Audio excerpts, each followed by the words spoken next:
आज फिर स्कूल आना पड़ा। सही में यार दिमाग खराब हो गया इस पढ़ाई लिखाई से। क्या रखा है इसमें? Yeah, you're right, man. वही तो। तू यहाँ कहाँ आ रहा है?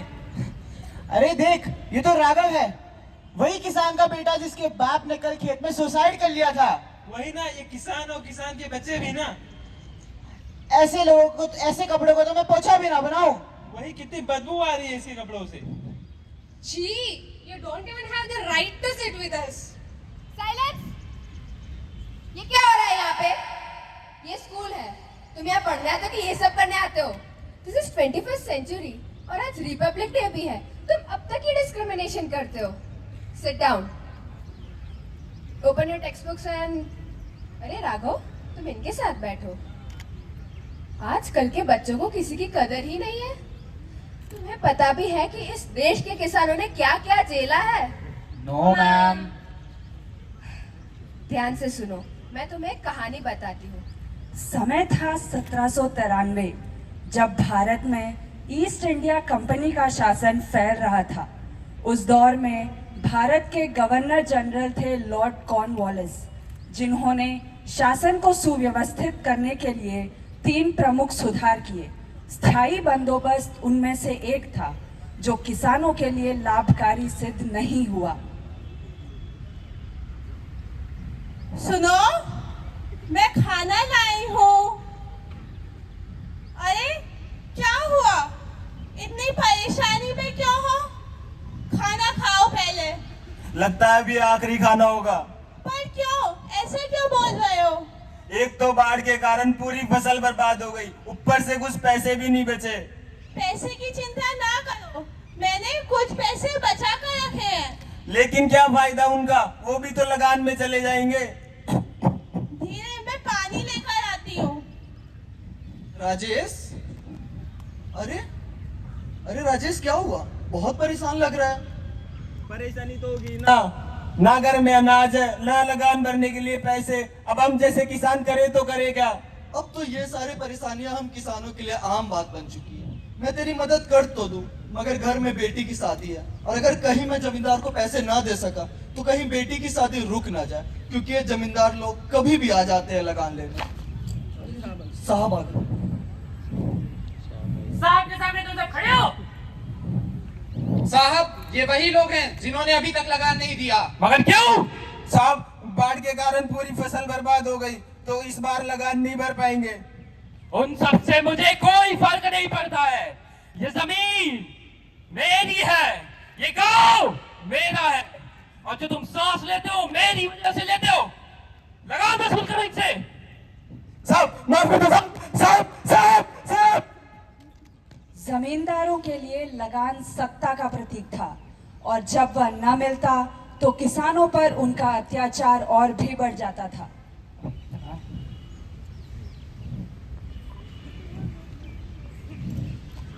साहब, ये लो इस बार का लगान। समय क्या हो रहा है? What's the time? क्या तुम्हें पता नहीं? स्थायी बंदोबस्त के अंतर्गत सूर्यास्त के पश्चात दिया गया लगान मान्य नहीं। साहब माफ करना साहब, बाढ़ के कारण किसान लगान देरी से दिया, इसमें मेरी कोई गलती है साहब। साहब माफ कर दो साहब। साहब साहब। In this British Empire, there is no room for sorry. उसकी जमीन लो। साहब साहब माफ कर दो साहब। साहब। तो यह था स्थायी बंदोबस्त, एक ऐसी व्यवस्था जहां जमींदारों को भूमि का मालिक तो बनाया गया, लेकिन लगान न चुका पाने पर उनकी जमीन छीन ली जाती थी। सरकार को निश्चित लगान मिलता था और किसान सबसे अधिक प्रभावित होते थे। और राजेश, क्या हाल? ठीक हूँ। ये क्या कर रहा है? गेहूं की खेती। मगर क्यों? अरे घर की आर्थिक व्यवस्था थोड़ी खराब है, तो सोचा इस बार गेहूं की खेती कर लेता हूँ। मगर ये सब बोने की तो हमें अनुमति ही नहीं है। लेकिन क्यों? लगता है तुम भूल रहे हो, स्थायी बंदोबस्त के अंतर्गत हमें बस नील और कपास की ही खेती करनी है। साहब आगे साहब। साहब, ये वही लोग हैं जिन्होंने पिछली बार लगान देरी से दी थी, जिसकी वजह से आपकी जमीन चली गई। इन लोगों के कारण मेरी जमीन गई है, इसका हर्जाना तो इन्हें भरना ही पड़ेगा। समझ उठेर दो इनकी। लगान न देने पर जमींदार किसानों पर अत्याचार करते थे। मारपीट, अपमान और डर के साए में किसान को झुकाने की कोशिश होती थी। कब तक इनकी ये तानाशाही चलती रहेगी? ना अगली फसल के लिए पैसे बचे हैं, ना ही घर में अनाज है। अब हम जैसे किसानों की कौन सुनेगा?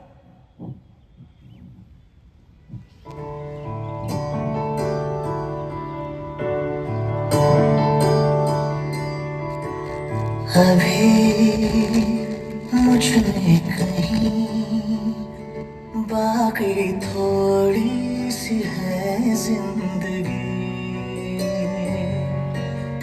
जगी धड़कन नहीं, जाना जिंदा हूँ मैं तो अभी।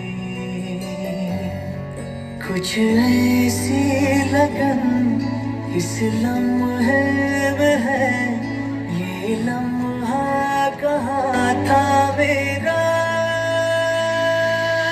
अब है सामने, इसे छू लो जरा, मर जाओ या जी लो जरा,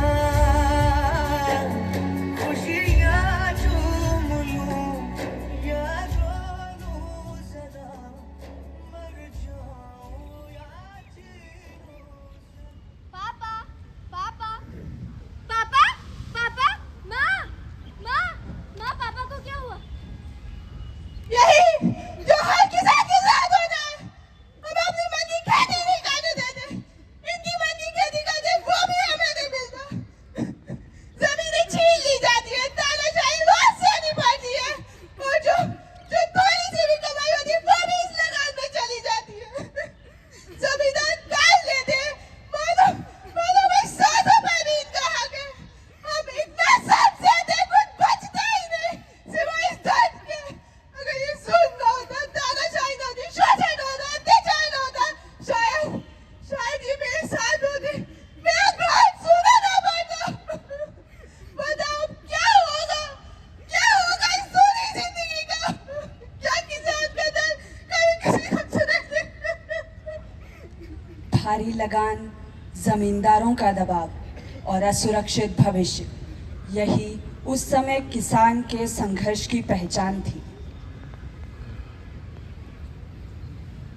उस समय के किसानों ने बहुत सहा, लेकिन ब्रिटिश के खिलाफ उन्होंने कई आंदोलन भी किए, और आज़ादी के बाद ग्रीन रेवोल्यूशन की वजह से हमारा आज एग्रीकल्चर सेक्टर बहुत डेवलप हो चुका है। हम सबका पेट भरने की जिम्मेदारी किसानों की है, इसीलिए हम उनको इस देश का बैकबोन कहते हैं। लेकिन क्या हम उस बैकबोन को सपोर्ट करते हैं, या सिर्फ इतना कहकर हमारी जिम्मेदारी पूरी कर लेते हैं? That's it for today. Let's go. We have to leave for Republic Day celebration. सब लाइन से बाहर निकलो।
जिस खेत में किसान ने अपना आज कुर्बान किया, वहीं से इस देश का कल जन्म लेता है।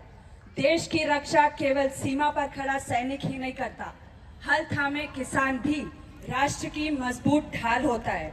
इतिहास गवाह है, शोषण हुआ, अन्याय हुआ, पर किसान कभी झुका नहीं। सीमा पर सैनिक, खेत में किसान, यही भारत की असली पहचान है।